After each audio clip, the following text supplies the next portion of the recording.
Boa noite, senhoras e senhores. Boa noite, amigos. Estamos dando início ao programa Análises, Comentários e Debates do Exame de Ordem, segunda fase, realizado hoje, dia 27 de março de 2011. Este programa é ao vivo, diretamente dos estúdios do IDC em Porto Alegre, Rio Grande do Sul. Meu nome é Domingos Roberto Colpo, sou diretor acadêmico dos cursos preparatórios para exame de ordem e concursos públicos.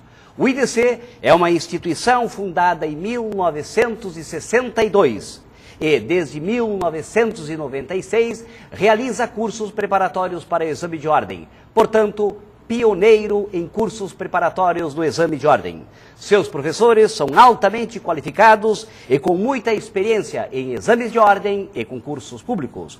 Contamos com a presença, neste momento, com a professora Letícia Loureiro Correa, professor Braulio Dinarte Pinto e professor José Tadeu Neves Xavier. Com a palavra, professor Braulio Dinarte Pinto. Boa noite a todos. É um prazer muito grande me dirigir aos alunos do IDC para comentar a prova do exame de ordem. Eu tenho a responsabilidade de comentar duas questões das 5 questões de civil. A peça mais a questão número 1. A peça, acho que é importante que nós tenhamos bem presente que da forma como foi redigido, o que tem que se perguntar aqui é quem efetivamente errou e quem provocou o dano. A meu sentir, a única peça que seria possível propor aqui seria uma ação indenizatória contra o advogado que equivocadamente orientou seus clientes, na verdade, os 3 filhos do falecido Manuel, orientou a eles renunciarem, fazendo uma renúncia em favor do monte, quando, na verdade, eles deveriam ter feito uma cessão de direitos hereditários. Se tivessem feito uma cessão de direitos hereditários, não teria ocorrido o dano, não teria ocorrido o prejuízo, mesmo com o surgimento do filho Pedro, que não era reconhecido ao tempo em que foi feita a renúncia. Isso é muito comum de surgirem filhos depois, no decorrer do processo de inventário. Por isso é que a renúncia é algo que só se deve fazer, a renúncia em favor do monte, a renúncia abdicativa, só se deve fazer em situação de certeza absoluta de que os únicos herdeiros são aqueles herdeiros conhecidos e habilitados no processo de inventário. Então, na verdade, errou redondamente o advogado, e por isso, até com base no Código de Defesa do Consumidor, ele vai ser responsável e será o réu de uma ação indenizatória. Porém, há a possibilidade, eu acho mais remota, mas há a possibilidade da banca examinar a situação de nós buscarmos uma anulação do termo de renúncia. Vejam bem, eu tenho escutado, desde que tomei conhecimento da prova, sobre a possibilidade de uma ação anulatória da partilha. Na verdade, a ação anulatória tem que ser do termo de renúncia. A renúncia ela se faz de 2 formas, ou por escritura pública, ou por termo nos autos. Um termo expresso dentro do processo de inventário. Então, o que se poderia dizer é que as partes, induzidas em erro pelo seu advogado, praticaram algo que não queriam praticar. Fizeram algo que não queriam fazer. Ou seja, renunciaram quando, na verdade, queriam ceder. Então, se poderia tentar propor uma ação anulatória da renúncia, com base nesta indução ao erro que as partes foram levadas pelo seu advogado. E isso daria para fazer, seria uma ação anulatória do termo de renúncia, se feito por escritura pública, da escritura pública de renúncia, se feito por termo nos autos do inventário, do termo nos autos do inventário, mas uma busca de anulação deste termo. E a anulação desse termo, naturalmente, vai provocar ou a necessidade de se refazer todo o processo de inventário. Porque surgiu um novo herdeiro e nós vai se fazer uma nova partilha. Voltando, então, para tentar deixar bem claro.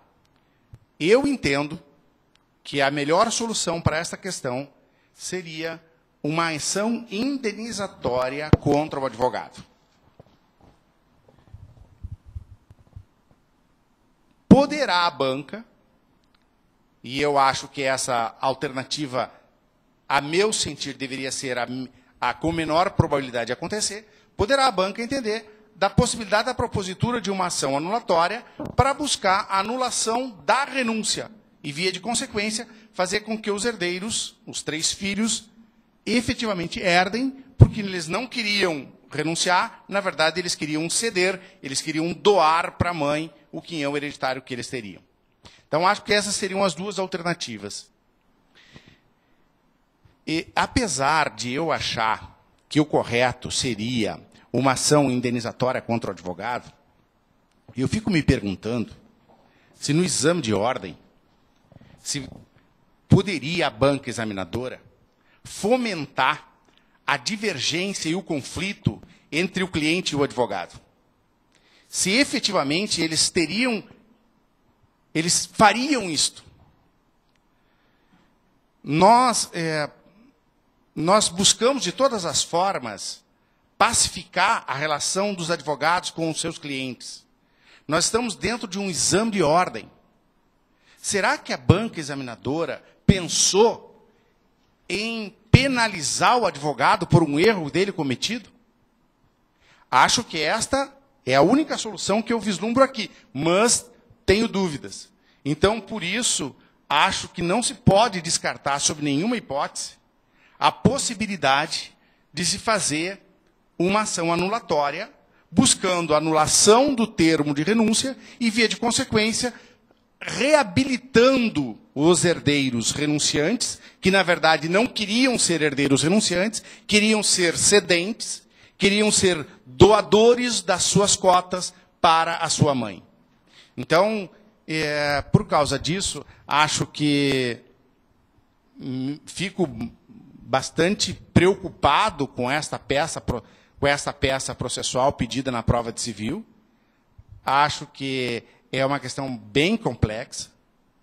E se eu fosse procurado no meu escritório pelos 3 filhos e pela mãe, que perderam com a situação relatada no enunciado, eu faria uma ação indenizatória contra o advogado.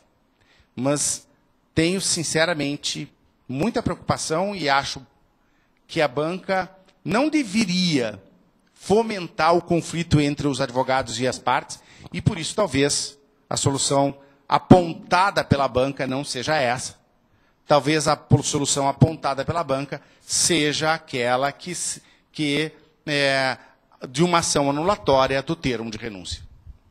Não sei se a Letícia e o Tadeu queriam comentar alguma coisa a respeito disso. Eu só queria acrescentar que essa complexidade da peça, que realmente é uma peça confusa, a carência de maiores dados, já que se trabalha com uma ação hipotética, certamente vai influenciar na decisão da banca de ter um pouco mais de tolerância em relação às peças, se preocupar talvez mais com o aspecto formal, já que ambas são a petição inicial, e não fechar a questão em torno de apenas uma possibilidade, de uma ação específica, de indenização contra advogado ou da ação para anular o termo de renúncia. Acredito que essa complexidade e o debate que vai surgir a partir do momento em que a peça veio à tona e vai a área jurídica, os profissionais que atuam nos cursos de preparação para a prova da ordem, a própria ordem, talvez venha a começar a debater essa questão. Isso pode gerar uma tolerância maior da banca em relação à correção. Só para trazer um elemento para aqueles que estão fazendo a carteira agora, eu tive a oportunidade de ser vice-presidente e presidente da OAB do Rio Grande do Sul. E a gente, naquela época, o exame de ordem era feito aqui pelo Rio Grande do Sul. A gente tinha o maior cuidado de não ficar fomentando nas questões conflitos entre os advogados e os clientes, e nem reconhecendo em alguma prova, em alguma questão, um erro praticado por advogado. Então, por isso é que eu, apesar de entender que aqui a única solução seria a ação indenizatória contra o advogado, fico abrindo a porta para uma outra alternativa, que seria a questão da anulação do termo de renúncia. Não seria revogação. A gente tem que fazer uma diferença entre revogar e renunciar. Porque o artigo 1812 do Código Civil diz que é irrenunciável a renúncia. Depois de renunciar, tu não pode voltar atrás. Só que aqui não seria o voltar atrás, não seria o revogar a renúncia, seria anular a renúncia por indução ao erro praticado equivocadamente pelo advogado. Vejam que, no momento em que tu diz que é uma ação anulatória por um erro induzido pelo advogado, inegável, o Tadeu, que é professor de responsabilidade civil, salta aos olhos. Se alguém induz o outro ao erro e isso causa dano, esse alguém é devedor de indenização. Então, por isso, acho que a melhor solução, sem sombra de dúvida, é uma ação indenizatória contra o advogado. Mas lamento que a banca tenha perguntado alguma coisa que coloque em xeque a própria profissão da advocacia. Professora Letícia, seria uma...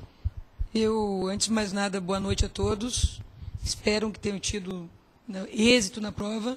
Espero, assim como os colegas, que a banca aceite as duas possibilidades, tanto a ação anulatória quanto a ação indenizatória, até porque, mais uma vez, faltou um pouco de precisão nos termos do enunciado, e a prova da OAB já vem sendo objeto de crítica há bastante tempo, e esse é o momento para a OAB repensar em aceitar mais de uma resposta, reconhecendo que nenhuma banca é perfeita e que as bancas erram. Então, ou a banca propositalmente deixou essas duas portas abertas, até por uma questão de realmente enunciado mal feito, e por ser uma prova da OAB, não fomentar o litígio cliente-advogado, e que seja, digamos, acessível e compreensível, e aceite as duas peças. Até que, quem sabe, tenha sido essa a intenção inicial, vamos contar com a boa-fé deles, a boa-fé da banca, de ter deixado os dois caminhos em aberto, a ação anulatória e a ação indenizatória contra o advogado. Então, esperamos que seja esse o caminho do bom senso, que é o momento certo, em face da polêmica que foi criada na primeira etapa, é o momento certo da OAB retomar o bom senso.